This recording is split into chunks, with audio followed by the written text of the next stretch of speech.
Fusion welding processes. Fusion welding is defined as melting together and coalescing materials by means of heat. Filler metals, which are metals added to weld area during welding, also may be used. Welds made without the use of filler metals are known as autogenous welds.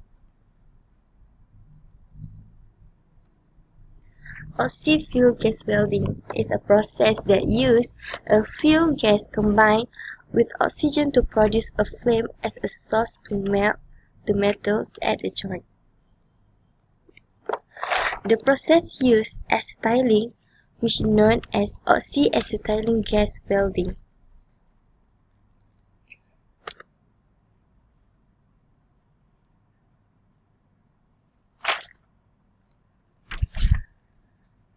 Typically, this process is used for structural metal fabrication and repair work.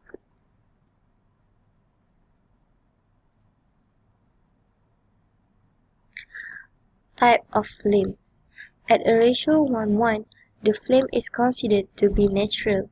The flame can be harmful with a higher oxygen supply because it will oxidize the metal, which also can be called as oxidizing flame. Copper and copper-based alloy is an oxidizing flame desirable due to its protective layer of slag forms over the molten metal. Next, insufficient oxygen for full combustion is also known as reducing or carburizing flame. Other fuels such as hydrogen and methyl acetylene propydiene also will be used for welding metal with low melting points such as lead and parts that are thin and small.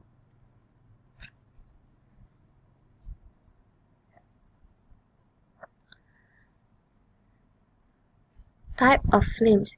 So from the first figure, we can see that A show the neutral flame, B carburizing or also can be said as reducing flame, and C is oxidizing flame.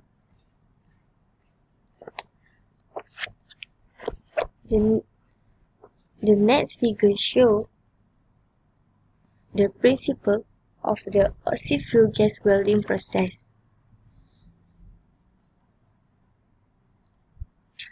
Filler metals. Filler metals are used to supply additional metal to the weld zone during welding and are available as filler rods or wires and also may be bare or coated with the flux. The purpose of the flux is to retard oxidation of the surface of the part being welded by generating a gaseous shield around the weld zone. The flux also helps to dissolve and remove oxides and other substances from the weld zone, thus making the joint stronger. Welding practice and equipment. The equipment for oxy-fuel gas welding basically consists of a welding torch connected by a hoses to high-pressure gas cylinder and equipped with pressure gauges and regulators. Proper connection of the hoses to the cylinders also is an important safety issue, which is oxygen and acetylene have the different traits. So, the hoses cannot be connected to the wrong cylinder.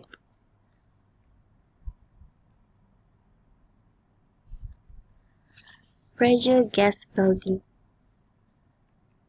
In this method, the welding of two components starts with heating the interface by means of a torch using typically an oxy-acetylene gas mixture. After the interface begins to melt, the torch is withdrawn.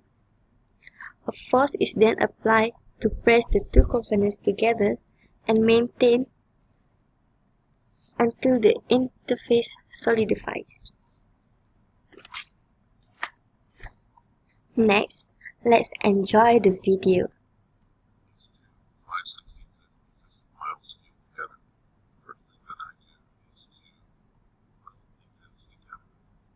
So when I apply the heat, they do not separate.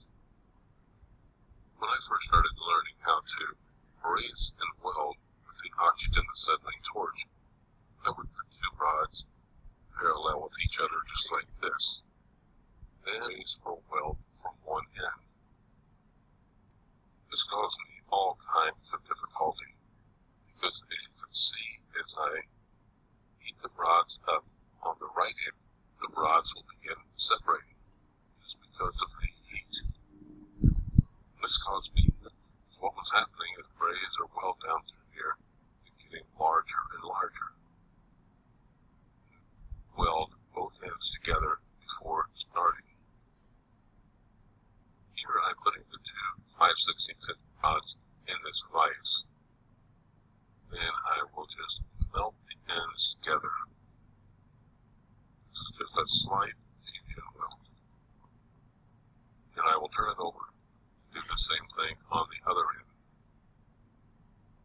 Here I have the two 5/16" rods fused welded together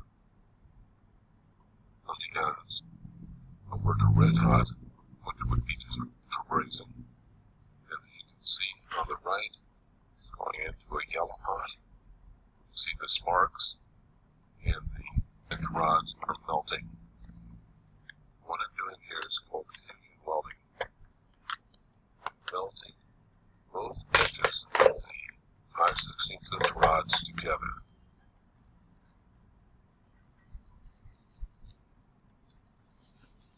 With arc welding, and especially MIG welding, gas welding is pretty much not going to find it in the industry because it's just too slow. But for the home shop, I'd suggest learning how to gas weld with your oxygen acetylene torch. I have a MIG welder, but oftentimes I will prefer to gas weld. Here is the fusion weld once it's been cleaned up with a wire brush. Fusion welding is not as strong as gas welding in the sense where you use the gas filler rod. But for many applications in the home shop, it's more than adequate as far as strength is concerned. In this example of fusion welding, you can see towards the bottom of the piece where some of the definition of the 5/16" rods has been lost due to overheating. In this example, I'll be using a 3/32 RG45 gas filler rod. It's a mild steel gas welding rod. Very standard. Heating both of the 5/16" rods, getting them up to the same temperature, and then melting the gas filler rod in between. What's happening is that the 5/16" rods are melting, and the gas filler rod is melting at the same time, so when they cool as one metal. This is a decent gas weld. It's not perfect, but if this is something that you or I did every day, with a little practice, we can begin turning out perfect gas welds with the oxygen acetylene torch using the RG45 gas filler rod.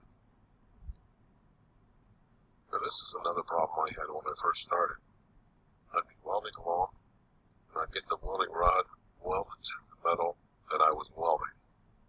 It took me a while to figure out that all I had to do was just heat that rod up, to burn it off, and then go back to welding. But until I learned that, it was rather frustrating. And I'd suggest taking some time to learn how to gas weld. I can assure you, it's a useful skill to have.